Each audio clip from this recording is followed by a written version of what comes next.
Hello, welcome to Exclam Chess. In this video lesson, we're going to be seeing a historic game that was played by Paul Morphy as the white pieces. And for the black pieces, the database says that the name was NN, which means no name, so we don't know who was playing as the black pieces.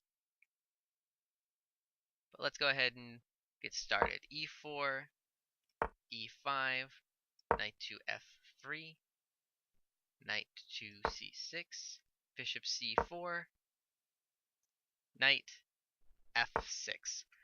Nothing special has happened yet. This is just kind of the basic opening, known as the two knights defense.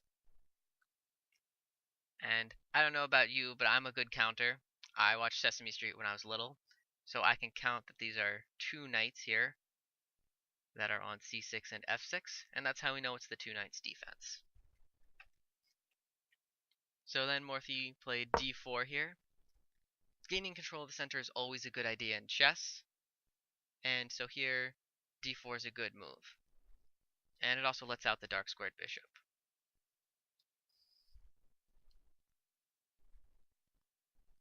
Now, E takes D4 was played. And then Morphy goes ahead and plays knight to G5.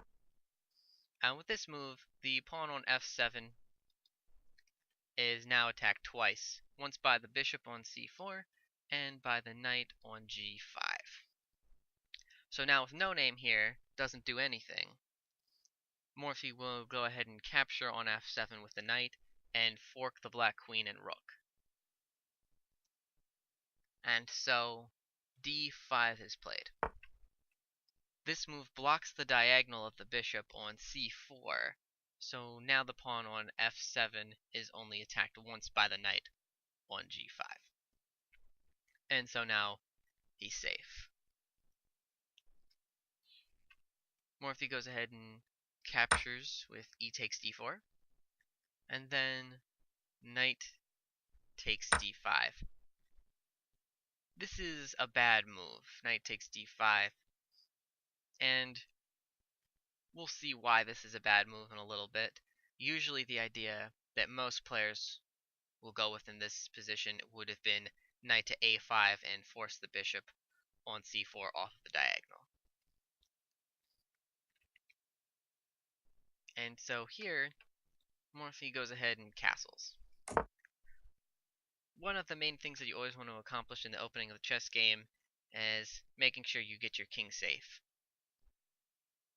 And usually it's a good idea to castle early on, so that way, once you've gotten your king tucked away safe in a corner, you can then focus on other things during the game without ever having to worry about your king's safety. So bishop to E7. Now this attacks the knight on G5 because now there's two attackers, the bishop and queen, form a battery that attacks the knight twice, and it's only defended once by this bishop on C1. So now Morphy goes ahead with knight takes F7, sacrificing his knight. And this is where things will start to get interesting, because this sacrifice pretty much has to be accepted, since the knight is forking the queen and rook. So if black doesn't take it, he'll just lose material. So the king has to take. If king takes F7, and now the black king position is compromised here, and Morphy's going to get a strong attack. And if there's one thing that Morphy was great at, it was attacking.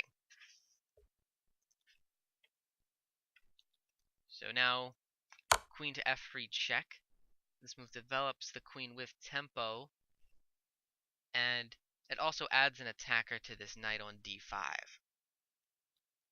The only way for black to be able to hold on to his extra knight is by defending it with his king by playing king to E6. That way it adds a defender to the knight while getting out of the check. And now, the black king being placed in the center and very active in the center, he's ready for the endgame, and is well placed for the endgame. But wait, it's not the endgame, it's the middle of the game. So this king is horribly placed in the center, and is going to be a target. It's going to be very dangerously placed here.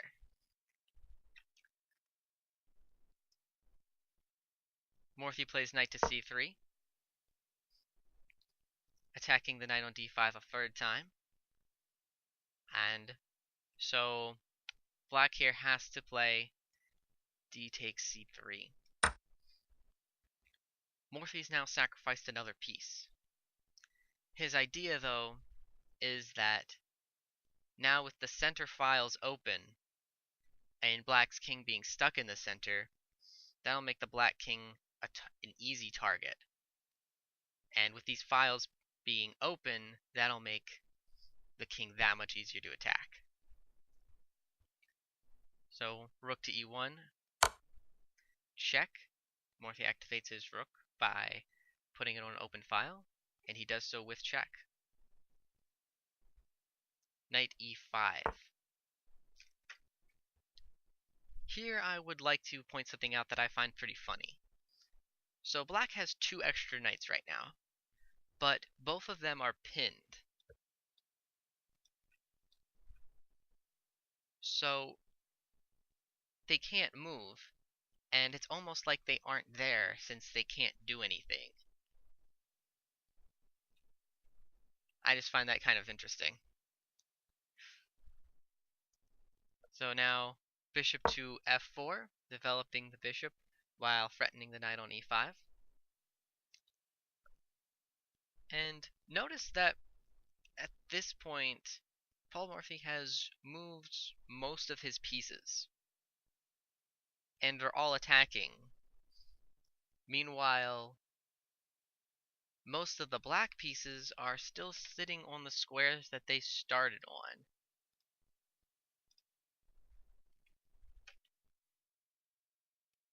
Bishop to f6, defending the knight. Bishop takes e5, bishop takes e5, rook takes e5. Morphy makes an exchange sacrifice here so that he can bring his only inactive piece into the game. King takes e5, rook e1 check. King to d4, bishop takes d5, rook e8, queen, d3 check. Morphy's kind of starting to build a checkmating net here. Now we see king to c5 and b4 check. Morphy's getting up a pawn so that he can open the b file for his rook, which will be useful later. And here we see king takes b4. If black decides to not take the pawn, if say king to d6, then bishop to f3 would be checkmate. And if king g6, then queen to d4, c5, queen takes c5, king a6, and bishop to c4 would be checkmate. King takes b4 is the move that prolongs the game the longest, however, so that's the move that we see played. And now I'm going to go through the next few moves pretty quickly so that we can get to the final position and see the checkmate. Queen to d4 check, king a5, queen takes c3 check, king to a4, queen to b3 check, king a5, queen to a3 check, king to b5, and rook b1 check. Mate. And here we have the final position.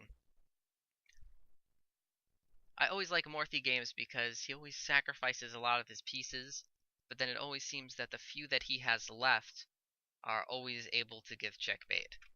And so I always like seeing the final positions in his games. And so that's all for this video. I hope you enjoyed watching.